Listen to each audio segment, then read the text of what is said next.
كيكه ديال العيد جبتها لك بطريقه مختلفه جدا، كتجي رائعه نوعا ما. كنت وجدت معكم واحد الوصفه قريبه ليها، ولكن مع بعض الاضافات اللي خلاتها مميزه وكتجي لذيذه. ما نعاودش لكم، غتكون هماويه الا درتوها. غادي ديروا واحد الكاس ديال السكر باش يرجع كراميل فوق نار مهيله حتى كيرجع بحال هكا، وديروا معلقه كبيره ديال الزبده كنخليوها كذوب، عاد كنحركوا. كاس ديال الحليب فيه معلقه صغيره اللي هي نص معلقه كبيره ديال النشا اولا الكريم باتيسير اللي توفر. كنخلطوا هذيك الزبده وكنضيفوا ديك الكميه ديال الحليب والنشا، وفي هذا الوقت ما نحركوش بالمعلقه، نخليوها واحد دقيقه حتى 2 دقائق على نار مهيله باش ما كتلصقش لينا في لاسباتيل اولا في الملعقه الخشبيه. صافي من بعد فاش كدوز ديك 2 دقائق اولا دقيقه ونص كنبداو كنحركوا غير شويه بشويه حتى كتمشي ديك التكتلات. في مره زدت هنايا حبه ديال التفاح اللي حكيتها بالقشره ديالها حمراء، درت شويه ديال اللوز اللي كان باقي ليا من الحلوى، و2 معالق ديال الكوك اولا جوز الهند اللي كيتواتى بزاف مع التفاح. خلطت كلشي وطفيت عليها وخليتها على جنب كتبرد. في خلاط كهربائي من الاحسن ديروا الخلاط الكهربائي باش تحصلوا على كيك بحال الجينواز. 2 ديال البيضات، سكر فانيلا، كاس الا ربع ديال السكر، كاس الا ربع ديال الزيت، نطحنوا كلشي باش نحصلوا على هذا القوام. من بعد درت كاس ديال الحليب، علبه ديال الياغورت، وكنصحكم تبدلوا شويه من الفاني وديروا ديال الفواكه مع 3 الكيسان ديال الدقيق و2 ديال الخمارات فقط، ما تكتروش. خلطت كلشي وشوفوا القوام ديال الكيك بحال ديال الجينواز تماما.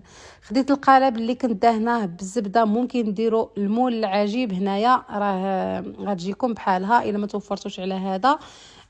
غادي ندير اكثر من نصف، وغادي ننزل هذيك الحشوه اولا الكريمه اللي صايبنا. بالنسبه لهاد الحشوه هذه خاصها تكون دافيه او لا بارده، المهم ما تكونش سخونه.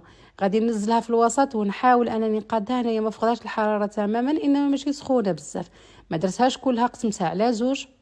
غادي ندير كميه ونقادها بحال هكا ونغطيها بداك اللي بقى ليا من الكيك اولا من خليط الكيك. بالنسبه للكيك كيجي رائع جدا اذا درتوه في الخلاط. صافي دخلتها 45 دقيقه، النار تحت منها ما شعلتش عليها نهائيا، من الفوق 180 درجه. صافي هنايا مباشره ما خليتها لا تبرد لا حتى شي حاجه. غادي نقلبها، ممكن تخليوها تبرد، غير دوزت واحد شويه عليها من الجناب باش نتاكد بانها ما لاصقاش. وهي سخونه هنا قلبتها، ممكن تخليوها تبرد، من الاحسن خليوها تبرد. وحيدوا القالب ديالكم، وهنا مباشره غادي ناخذ كاس ونص ديال الحليب مع معلقه كبيره ونص ديال الكريم باتيسير اولا النشا اللي توفر. درت هنايا النشا، خلطوا كلشي ما نديروش السكر. غادي حتى كتبدا كتبقبق تعقد، وكنزيدوا لها هذاك الخليط اللي خلينا ديال التفاح والكراميل. داكشي علاش ما درتش السكر. غادي حتى عقدت لينا الكريمه شويه، من بعد كنخلط مزيان مزيان. نطفي عليها البوطه وهي سخونه، مباشره نفرغها في القاعده ولا في هذيك الحفره ديال الكيك، ونخليوها كتبرد على جنب حتى كتشد راسها. دغيا دغيا كتشد راسها. غير الكيكه ديالكم ما تخليوهاش في الهواء باش ما كتنشفش. غطيوها بواحد الثوب باش كتبقى هكا رطيبه. صافي وهانتوما تشوفوا نتيجه رائعه جدا، كيكه هماويه كتجي لذيذه، المنظر ديالها كيهضر عليها، فما نحتاجش انني نعلق ونشكرها. فضروري ما تجربوها وتوجدوها نهار العيد اللي هو النهار الكبير، وعواشركم مبروك.